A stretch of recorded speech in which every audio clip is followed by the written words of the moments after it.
Thank you for joining us tonight for our final event in this learning series from the National Center on Improving Literacy. Tonight's presentation will focus on using an infographic to learn about structured literacy. Our speaker tonight is Jennifer Sassano, and she's the current co-director and literacy coordinator of George Mason University's TTAC office, as well as the current president of the Virginia chapter of the Reading League. During her career, Jennifer has held positions as a special education teacher, intervention specialist, and assistant principal. She has also held division leadership positions in two of Virginia's largest school systems, supporting hundreds of diverse K through 12 schools in the Washington, D.C. metropolitan area, and developing an instructional coaching program over the course of her career. With degrees of Bachelor of Science in Psychology, Masters of Science in Special Education, as well as Education Leadership and Supervision, her specialty areas include dyslexia, learning disabilities, emotional disabilities, trauma, informed practices, social emotional learning, PBIS instructional coaching, and structured literacy and MTSS RTI systems.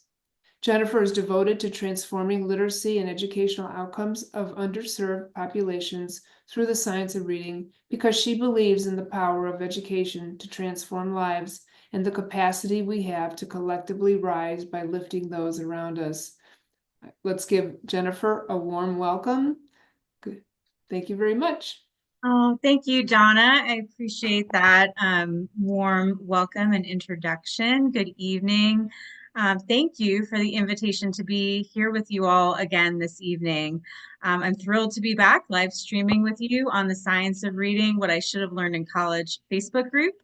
So hello to all of you who are live streaming with us. Wherever you're joining us from, thank you so much for being here with us tonight. As was shared, my name is Jennifer Sassano, and this session is using an infographic to learn about structured literacy, which explains the critical role that structured literacy plays in helping children to learn to read. So this session tonight has been a part of a series, as Donna mentioned, that the National Center on Improving Literacy has collaborated with the Science of Reading, What I Should Have Learned in College Facebook group to provide. But for those of you who are joining us for the first time this evening, I'm going to take a minute just to introduce this center to you. The National Center on Improving Literacy is a federally funded national comprehensive center established by the Every Student Succeeds Act, or ESSA, in the fall of 2016. It's jointly administered by the Office of Special Education Programming and the Office of Elementary and Secondary Education at the U.S. Department of Ed.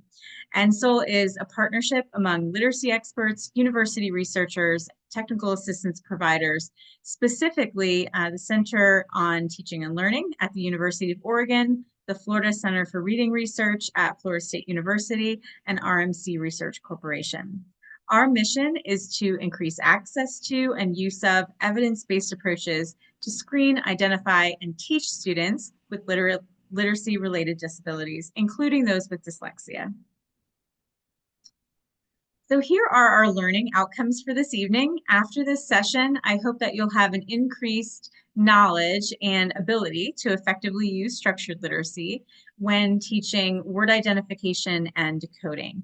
I also hope that you'll have an increased awareness of how infographics and other resources that are produced by NCIL can be used to promote that understanding and use of evidence-based literacy practices in your own local setting. So please engage in tonight's session with an eye and ear for how our materials can be useful in your own professional learning communities as coaching supports and even as tools to discuss with families during school literacy nights. And we're going to get started. You have available to you the Q&A. So should you have any questions, we do have colleagues at NCIL that are behind the scenes ready to answer those questions, and we'll also pause at the end. Here is the first resource link of tonight's evening. It is the NCIL infographic on the features of structured literacy. And this can be found along with corresponding literacy briefs on our website. This infographic begins by defining structured literacy as such. It is an approach to reading instruction that explicitly teaches systematic word identification and decoding strategies, informed by the science of reading. Structured literacy is most effective when instruction in the 6 evidence-based elements, which are phonology, sound symbol correspondence, syllables, morphology, syntax, and semantics, are integrated appropriately to emphasize the relationship in our language system. All 6 elements work together, are an important part of learning to read, write, listen, and speak successfully. The phrase structured literacy was first coined by the International Dyslexia Association. And there are 4 key features when referring to a structured literacy approach. First, a structured literacy approach is evidence-based. Therefore, it includes specific, systematic instruction in those 6 evidence-based elements mentioned on the previous slide. Again, those elements being phonology, sound symbol association, syllables, morphology, syntax, and semantics. Instruction in each of these elements work together to provide students with tools they need to learn to read. The next feature of structured literacy is that it's diagnostic. Structured literacy instruction is individualized to meet each student's unique needs. So that means that the instruction is based on careful and continuous assessment. The concepts are taught, determined by that assessment data. And then the concepts presented must be mastered to a high degree of automaticity and accuracy. For example, we would determine a student's proficiency within a specific skill within those elements through an initial assessment. And then following that, explicit instruction and opportunities for practice with feedback would be provided as long as our instructional assessment data indicate that there remains a need. So throughout the instructional delivery process, ongoing instructional data is continuously collected because it is so critical that students demonstrate proficiency through mastery, again, both in accuracy and automaticity, while they're applying those target skills that have been taught. This ongoing data collection leads us to the next feature, which is systematic instruction. Structured literacy follows a logical order of language. Therefore, each of those 6 elements, there is a teaching sequence that begins with the easiest and most basic concepts and progresses methodically to the more difficult. It's okay to teach more than one of those elements at a time, or to integrate the elements within instruction. Systematic is a feature relating to the progression of skill development. In other words, teaching to a comprehensive and methodical scope and sequence. The nature of that instruction builds from a set of simple to complex instructional tasks while connecting to background knowledge of previously taught and related skills. Instruction moves from explicit to implicit as students demonstrate proficiency and previously learned material. To demonstrate the maintenance of skills over time, cumulative review of skills and processes previously learned is an important part to be incorporated into lessons along with the learning of new concepts. And then finally, explicit. Structured literacy teaching requires direct teaching of concepts, skills, and processes with a fast pace of student-teacher interaction, which keeps students engaged. It is never assumed that students will naturally deduce concepts on their own, and therefore direct instruction is provided rather than leaving that acquisition of any necessary skill to chance. Explicit lessons are those which include setting the purpose for instruction, making connections to previously learned material, and gradually releasing responsibility from the teacher to the student in the I do, we do, you do process. That includes modeling, guided practice with immediate feedback, specific praise, corrective feedback, and having students independently practice while they continue to monitor progress and reteach as necessary. And that really goes back to that idea of the instructional feature of teaching to mastery. Structured literacy approaches teach the foundational reading skills identified through research as being those that are essential for effective and efficient overall reading development. In other words, research informs us on the what to teach. And in terms of the how to teach, this IES practice guide titled Foundational Skills to Support Reading for Understanding in Kindergarten through Third Grade lists 4 practical recommendations, making this a go-to resource to translate research into classroom instruction. So we're going to use these recommendations today to show how we move from the what to teach to the how to teach using a structured literacy approach. We know that all students in grades K through 3 need these recommended skills, but there's a time and place in the development of each of those skills where students need more or less emphasis on particular content. Recommendation 1 spans all grade levels and focuses on language development, which we know continues to develop across the lifespan. Recommendation 2 focuses on cracking the code, building phonemic awareness, and translating it into the alphabetic principle. This content has a concentrated focus in kindergarten and first grade.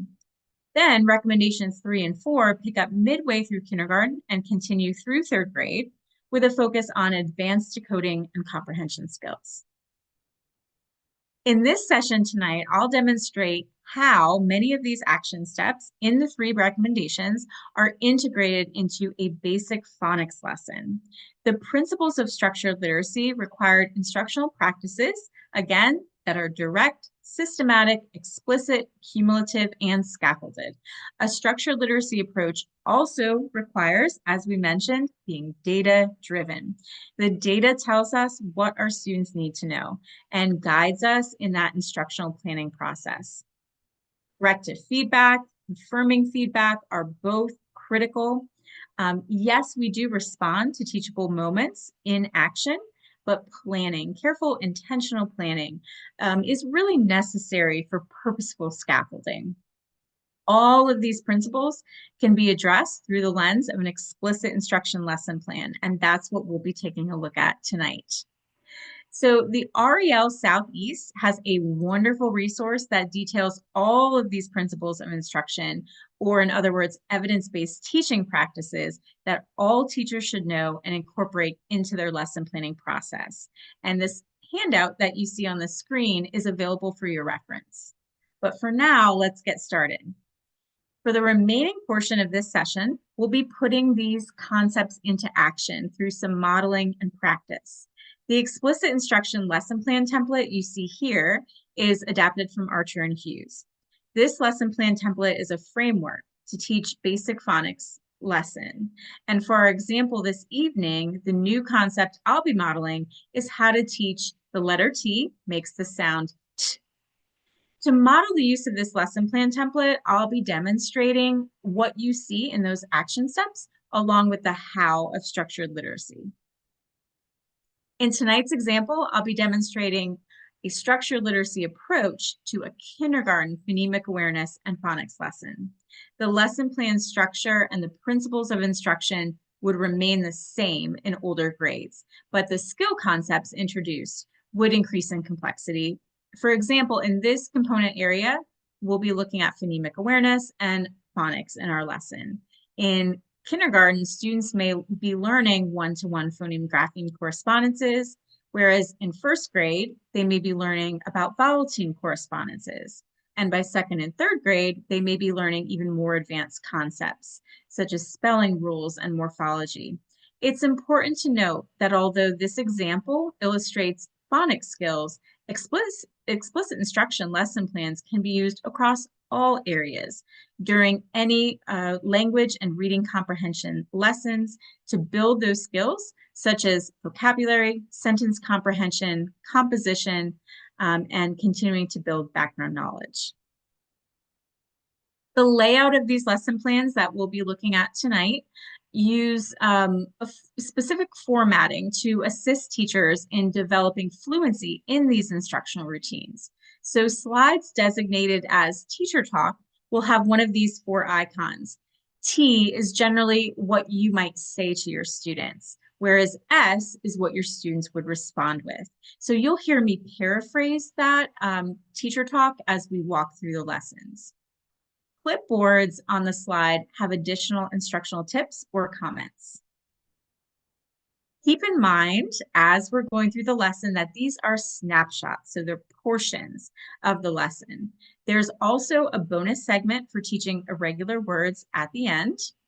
And as previously discussed, teachers make instructional decisions that are based on their ongoing data collection. It's so important to know your students and build positive relationships. Due to time, the portions of the lesson that you'll see are going to be snapshots, and first we'll examine the cue or activating prior knowledge portions, which total about 3 minutes of instruction.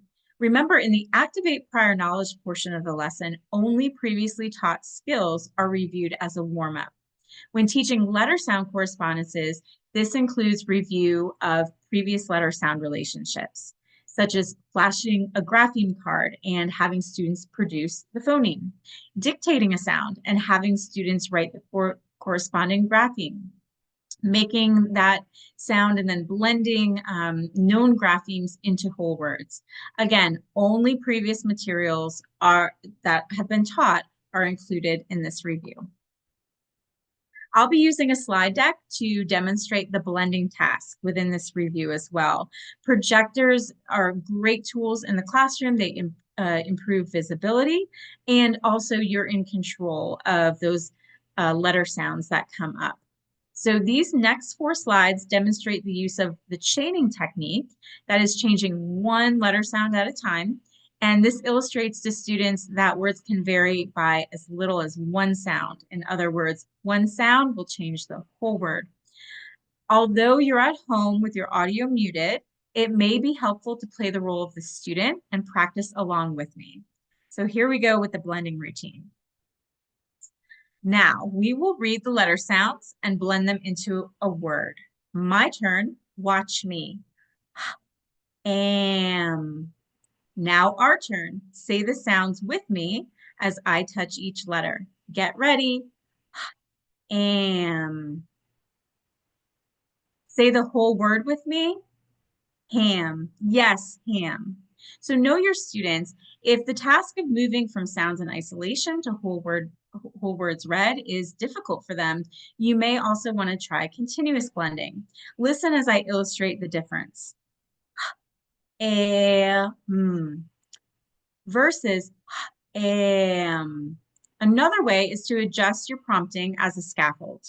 You can do it either with them, chorally, echo, or you can first model or lead and then have them repeat when it's their turn after you. So let's try that again. Next word, I've changed the in ham to s. My turn to say the sounds. Am. Your turn, say it with me. What word, everyone? Sam. Yes, Sam. Watch what I change next. I change the m to d. This time, you say the sounds. Get ready. Everyone, what word? Sad. Yes, sad. Great job blending each sound into a whole word and changing one sound at a time to make new words. The trick is for you and your students to practice these routines in review each day so that you become very fluent with the routines. That way, the review portion of the lesson becomes very quick and fluid. After that practice and review, we move into previewing and teaching the new concept portion of the lesson. So you'll see that we've combined these items. The preview and introduce new concept generally takes about 5 minutes of your lesson. In this preview portion, phonemic awareness is the target skill concept being taught. You want students to be able to identify the phoneme without the letter yet. So listen. Today, we will listen for the first sound in words. Listen to the sentences. My turn. Tom took turkey. 2 tiny turtles told tales. What is the first sound you hear in each word? Get ready. What sound? Yes, you hear t. Say it with me. T. Now on your own. Yes, t. Feel your tongue tapping the back of your teeth. This activity expands the auditory discrimination and phonemic awareness for the new phoneme. Listen as I say the words that begin with the t sound. I'll show you one picture at a time. I'll name the pictures. When I give you the signal, thumbs up if you hear the t as the first sound, thumbs down if you don't hear the t. First picture, tiger. Repeat, tiger. Does tiger say t? Great job, thumbs up. The students would hold up their thumb, or perhaps you have yes or no response cards that they can hold up, and then you would continue through that first row. So next picture, the picture is turtle. Say it with me, turtle. Does turtle begin with t? Thumbs up, thumbs down. Yes, it does. Great job. Next picture, book. Say it with me, book. Does book say t?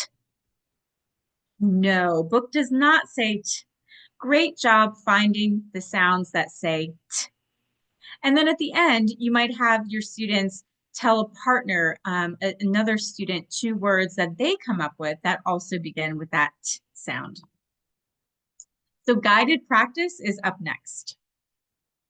This is just one example of a phoneme grapheme activity, phoneme grapheme manipulation and blending.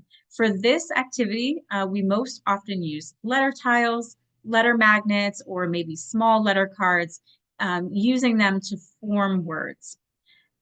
Previously taught letter sounds would be the only ones provided. However, now that new concept, T for T, is included in the activity. So teacher would say, our new letter sound is T. T says T. So far, we have just put T at the beginning of the word. Let's sound out each letter across the top with me. Get ready, first sound, T. Next sound, H. Next sound, A, and so on and so forth. I think you got this. So now let's practice making some words with these letter cards. We're going to move the letters in and out and make new words. But the T for T will stay in place and be the first sound in all of our words. Now I'd like you to move the O after the T and then the P at the end. And students would move the letters as such. And teacher would say, check your word. Let's sound it out, then blend it. Get ready. Top. What word? Top. Good work. Now I'd like you to change the O for A. Check your word. Sound it out with me. Tap. Read it. Tap. Okay, let's change the A for I. Check your word, sound it, and read it. And the students would then get a little quicker, say tip, tip. What happens when we change a letter? And students might respond, one new sound makes a whole new word, or one new letter changes the whole word. And as the year goes on and children know that routine, we can remove some of those scaffolds, as you saw that I did in the third example.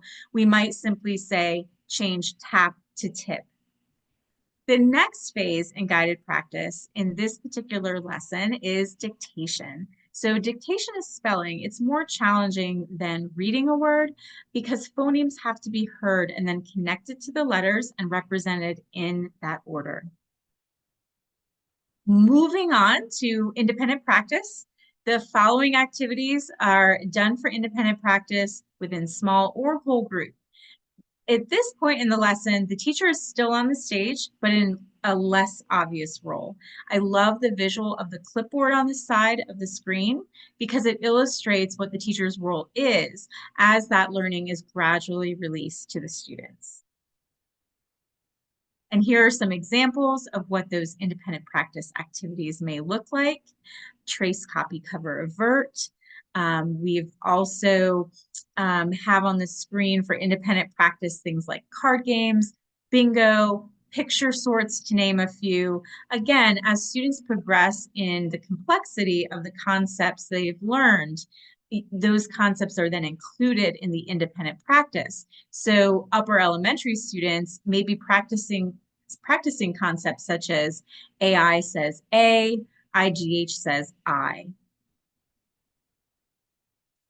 Here we're nearing the end of the lesson. Reading connected text is a critical step towards building not only fluency, but comprehension. On the left-hand side of the screen, reading a list of words or unrelated phrases or sentences supports automaticity and accuracy, but does little to support comprehension. Reading text accurately, fluently, with appropriate phrasing requires that speedy word recognition as well as integration of prior knowledge and perhaps integrating new information within that connected text. So this is why daily reading of connected text with that corrective feedback is critically important and should begin as soon as students can identify enough words to make connected text. The implication here is that connected text early on should be decodable text. That includes both newly taught phonetic concepts as well as review concepts and high frequency words that have been taught, introduced, and practiced. Several of these activities that you have seen support learning words. Connected text for our students who have been working on T for T might look like this.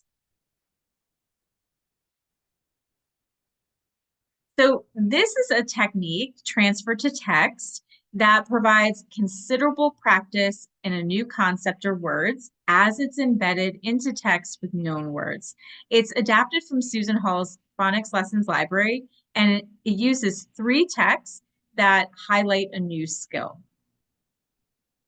The activities in this one passage version include highlighting the new concept words, underlining red or heart words, reading the underlined words, reading the marked up text, reading the text without the markups, and checking the passage for comprehension. So you can easily see how the activities progress in the complexity through the week, although the passage being read is the same. And that instructional focus is what's shifting through those different activities. So remember, in this example lesson, we're teaching kindergarten. If you're working with first grade and up, you will also want to introduce non-controlled text to ensure that your students are generalizing their newly mastered concepts. Using one of these text transfer routines is a key instructional routine to help your students apply the concepts that you're teaching into novel text. Although an instructional routine for irregular words is not necessarily part of the daily lesson plan, it is important to teach. As we mentioned, those words become the glue words to hold our connected text together. So an example of such a routine would be heart words. And heart words are taught as needed for the purpose of reading that connected text. As teachers, it's important that we grasp the nuances between some of these types of words that we're describing. For example, high frequency words mean just that. They're words that occur in high frequency within text. So think of words on the Dolch list, for example.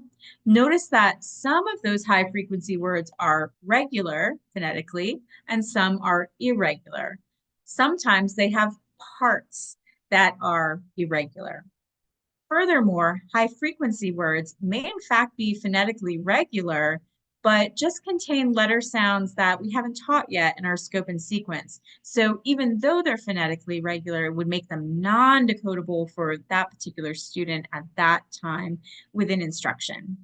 So we tend to think of English as a difficult language to learn, and in some ways it is, but often once all of the spelling rules and generalization patterns have been taught, we realize that it is much more predictable than we would assume. And even when not all sounds within the word can be sounded out, at least parts of them can most often. And that's why the heart word routine is so helpful.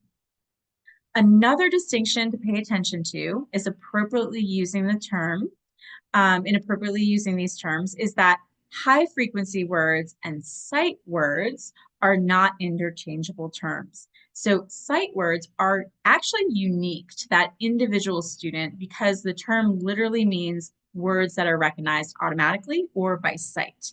Therefore, sight vocabulary is personal to the individual, depending on the words that they have mastered to automaticity. So as a challenge for yourself tomorrow, see if you can describe to a colleague how the terms high frequency words, irregular words, and sight words each have different meanings and when they may or may not overlap. And this pie chart illustrates a little bit further how English is not as irregular as we might think. We call irregular words by a variety of names: red words, tricksters, heart words, rule breakers. However, in fact, 50% of high frequency words are actually decodable if you know the rules. Another 36% contain only one irregular spelling feature. So in total, 84% of the words are either regular or close enough to figure it out through decoding alone. And that's not as bad as English gets a rap for.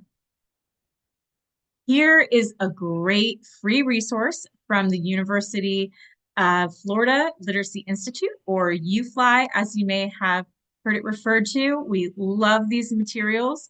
They contain explanations, models, free instructional routines, and student materials. So we definitely encourage you to check those out. And in this example particularly, we're looking at that high frequency word routine of heart words. And here's another example of irregular words teaching that heart word routine. The teacher script you see on the left, and then the steps of that routine on the right. So we're getting close to the end of our lesson, and there are 3 important things to remember as you wrap up each lesson. As we discussed at the beginning of the session, ongoing data collection is critical in providing structured literacy instruction. So ensuring that that formative assessment is embedded as part of your daily lesson plans is very important. At the end of the lesson, you'll also want to provide a summary of what the students have learned, as well as give a quick preview of what they'll learn next. But we know that some children will need more time and practice in that skill, and that just goes back to teaching each concept to mastery based on your instructional data. So, relating to our learning objectives for our session this evening, I hope that through this session, you feel your knowledge and ability to use structured literacy and word identification and decoding instruction has increased, and that you're aware of how you can continue to use NCIL resources found on our website to support your own use of evidence-based literacy practices. On that note, before we wrap up, did you know that you can request NCIL services for free? I wanted to let you know that before we wrapped up this evening, we have launched our new targeted TA tool where stakeholders such as state education agencies, regional, local education agencies, and schools, as well as early childhood programs and family organizations, can submit requests for targeted technical assistance, which comes in the form of consultations, trainings, meeting facilitation, and so on. You can make those requests to NCIL. The service is free, and once the request is received, an NCIL staff member will respond and will meet with you to discuss your request further and identify ways that we can further support those individual needs that you express. So that online request form can be found in the link that's put in the chat for you. And we encourage you to share that information. It's also in the QR code. So again, thanks for being here this evening. Please be sure to stay connected to us on social media, YouTube, or by emailing us at ncilliteracy@gmail.com.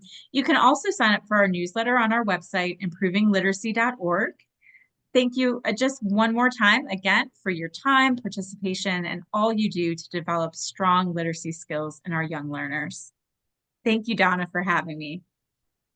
And thank you, Jennifer. So tonight was another amazing night, and we want to thank NCIL for all the resources that they have, which is incredible. So I'm hoping that all of you that were here tonight and those who watch this will become a fan of NCIL because it really has lots of resources that will be very helpful for you in your classroom.